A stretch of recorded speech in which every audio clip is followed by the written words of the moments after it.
Welcome to the channel. आप में से कई सारे लोगों को फ्लाइट में ट्रैवल करने का शौक होगा। कई सारे लोग प्लान कर भी रहे होंगे और कई सारे लोग ट्रैवल करते भी होंगे यूजुअल बेसिस पे। अगर मैं बोलूं कि आप एक फ्लाइट में आज ट्रैवल करते हैं और वो फ्लाइट परफेक्टली टेक ऑफ करती है और परफेक्टली लैंडिंग होती है, पर जब आपकी लैंडिंग होती है जो वहाँ के मेंबर्स होते हैं एयरपोर्ट के, वो शॉक हो जाते हैं बिकॉज आपकी फ्लाइट पिछले 33 ईयर्स से गायब थी। अब फ्लाइट के बारे में आप लोगों को पता होगा कि सिस्टम में हल्के से ग्लिच के कारण या मौसम में खराबी होने की वजह से कई सारे प्लेन्स दुर्घटना का शिकार भी हुए हैं। सैंटियागो फ्लाइट 513 4 सितंबर 1954 को टेक ऑफ करती है HN इंटरनेशनल एयरपोर्ट से। ये फ्लाइट टेक ऑफ करती है और इस फ्लाइट को 18 घंटे की देरी में, जिससे कि उसे ब्राजील पहुंचना है। अब इस फ्लाइट में 88 पैसेंजर्स थे और 4 क्रू मेंबर्स थे, इवन पायलट को मिलाकर। पायलट बोलते हैं कि everything is fine, weather condition is too good, weather बहुत अच्छा है, सिस्टम में कोई भी ग्लिच नहीं है और हम कुछ ही घंटों में, तकरीबन 12 से 13 घंटों में पहुंच जाएंगे ब्राजील के इंटरनेशनल एयरपोर्ट पे। अब अचानक से 3 से 4 घंटे के बाद जब ये कन्वर्सेशन होती है, उसके सडनली कुछ मिनटों बाद रडार से फ्लाइट गायब हो जाती है। ATC के रडार से भी वो गायब हो जाती है। ATC एक डिपार्टमेंट है जो कि रेगुलेट करता है फ्लाइट के साथ कनेक्शन। अब सडनली ये ग्लिच होने की वजह से प्लेन एकदम गायब हो जाता है और ATC के मेंबर्स को ये बिल्कुल समझ नहीं आता। ATC की पूरी टीम शॉक में थी कि ये हुआ कैसे, बिकॉज उनकी जब पायलट से बात होती है तो मौसम में भी कोई खराबी नहीं थी और टेक्निकल ग्लिच भी प्लेन में कुछ नहीं था। जब काफी देर तक प्लेन रडार में शो नहीं हुआ तो ATC की टीम कुछ एक्सपर्ट्स को लेके एक टीम बनाती है जो कि उस फ्लाइट को ढूंढने के लिए अटलांटिक ओशियन में निकल गए थे, क्योंकि वो फ्लाइट ठीक अटलांटिक ओशन के ऊपर थी जब वो रडार से गायब हुई। काफी टाइम की रिसर्च के बाद ATC के मेंबर्स को कुछ नहीं मिलता है पानी की सतह के ऊपर, तो उन्हें लगता है कि शायद फ्लाइट क्रैश होकर पानी के अंदर जा चुकी है और वो एक और टीम बनाते हैं स्कूबा डाइवर्स की, जो कि पानी के अंदर जाके पूरा रिसर्च करते हैं। अब हर तरफ रिसर्च ऑपरेशन स्टार्ट हो गया था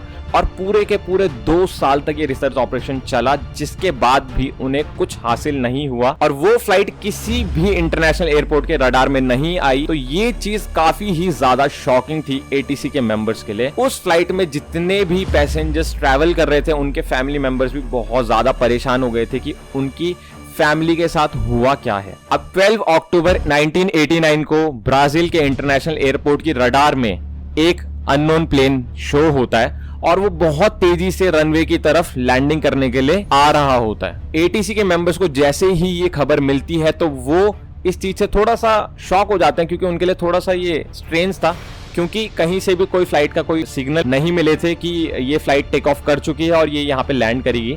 और अचानक से रडार के अंदर इस फ्लाइट का आना उनके लिए थोड़ा सा शॉकिंग था, बिकॉज इट्स 1989। ATC के मेंबर्स जब उनसे कांटेक्ट करने की कोशिश करते हैं तो उस फ्लाइट से कोई भी सिग्नल नहीं आता है, कोई भी रिवर्ट नहीं आता है और ना ही उससे कनेक्शन बन पाता है, लेकिन वो बहुत तेजी से रनवे की तरफ दौड़ रहा है। ATC की टीम एकदम से हबड़ा तबड़ी में पूरे रनवे को क्लियर करवाती है और ये प्लेन परफेक्टली लैंडिंग करता है। जैसे ये लैंड करता है तो वो काफी ज्यादा क्यूरियोसिटी हो जाती है उनके अंदर कि ये हुआ क्या, ये कौन सी फ्लाइट है, कहां से आई है। तो ये जानने के लिए जैसे ही वो लोग उस प्लेन की तरफ बढ़ते हैं वो शॉक हो जाते हैं, बिकॉज ये वही फ्लाइट थी जो आज से ठीक 33 ईयर्स बैक, 33 साल पहले गायब हो चुकी थी, सैंटियागो फ्लाइट 513। शॉकिंग ये नहीं था कि ये फ्लाइट यहाँ पे लैंड कैसे हुई, शॉकिंग ये था कि इस फ्लाइट के गायब होने के बाद 1956 में सिर्फ 2 साल बाद ये कंपनी बंद हो गई। अब अचानक से इस कंपनी का एक प्लेन रडार के अंदर आना काफी ज्यादा शॉकिंग था और इसको ऑपरेट कौन कर रहा था, क्योंकि लैंडिंग बहुत परफेक्ट हुई है तो शायद इसके अंदर का जो पायलट है उनसे कनेक्शन नहीं बन पाया, तो वो सोचते हैं कि अंदर जाके टीम मेंबर्स को भेजते हैं और अंदर क्रू और मेंबर्स का पता लगाते हैं। अब जैसे ही क्रू मेंबर्स अंदर पहुंचते हैं तो उनको बिल्कुल होश उड़ जाते हैं, बिकॉज इस फ्लाइट के अंदर कंकाल थे। उनकी बॉडी में सिर्फ स्केलेटल के अलावा कुछ भी नहीं बचा था, सिर्फ हड्डियां ही हड्डियां थी और वो बहुत तेज से चिल्लाते हैं।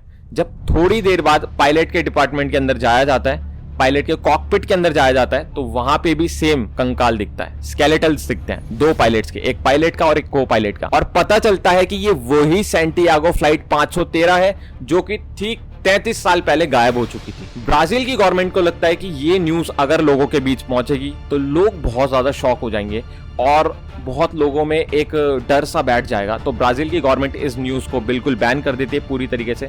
लेकिन 1989 में इरविन फिशर करके एक बहुत मशहूर पत्रकार थे जिन्होंने इस खबर को लीक कर दिया और आर्टिकल्स में प्रिंट करवा दिया। अब जैसे ही ये खबर लोगों के बीच पहुंची तो ये बिल्कुल आग की तरह फैलती है और लोगों में दहशत का माहौल फैल जाता है। और फ्लाइट के अंदर जो 88 पैसेंजर्स थे उनके जो फैमिली मेंबर्स थे वो थोड़ा सा क्यूरियस हो जाते हैं और उन्हें काफी ज्यादा बुरा भी लगता है, बट वो जानने की कोशिश करते हैं कि इसमें एक्चुअली हुआ क्या इन लोगों के साथ। लोगों का ओपिनियन दो हिस्सों में बढ़ गया।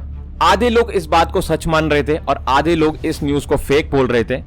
अब काफी ज्यादा थ्योरीज निकली। 2 से 3 थ्योरीज ये थी कि पहली थ्योरी थी कि शायद जब ये प्लेन टेक ऑफ किया तो शायद ये किसी ब्लैक होल में फंस चुका था, जिस रेडिएशंस की वजह से इनके साथ ये हो गया, इनकी बॉडी डिकम्पोज हो चुकी थी। कई लोग ये भी मानते हैं कि शायद इन्हें एलियंस ने किडनैप कर लिया था या एलियंस का अटैक इन पे हुआ था। और काफी लोगों का ये भी कहना है कि शायद ये एक ह्यूमन एक्सपेरिमेंटल थिंग थी। अब इरविन फिशर ने 1989 में एक फोटो तो शेयर की थी प्लेन की, लेकिन उसमें किसी भी डेड बॉडीज की फोटो नहीं थी या जितने भी पैसेंजर्स थे उनकी स्केलेटल की फोटो नहीं थी। बट क्या आपको पता है, गुड़गांव में एक सैफरॉन बीपीओ में एक रोज नाम की लड़की काम करा करती थी जो कि 4 साल पहले एक्सपायर हो चुकी थी, लेकिन वो पिछले 4 महीने से उस बीपीओ में काम कर रही है। इस स्टेटमेंट को सुनने के बाद उसके पेरेंट्स बहुत ज्यादा शॉक में थे। पूरी वीडियो देखने के लिए स्क्रीन पे शो हो रही वीडियो को क्लिक करो। मैं मिलता हूं आपको वहीं पे, तब तक के लिए थैंक्स।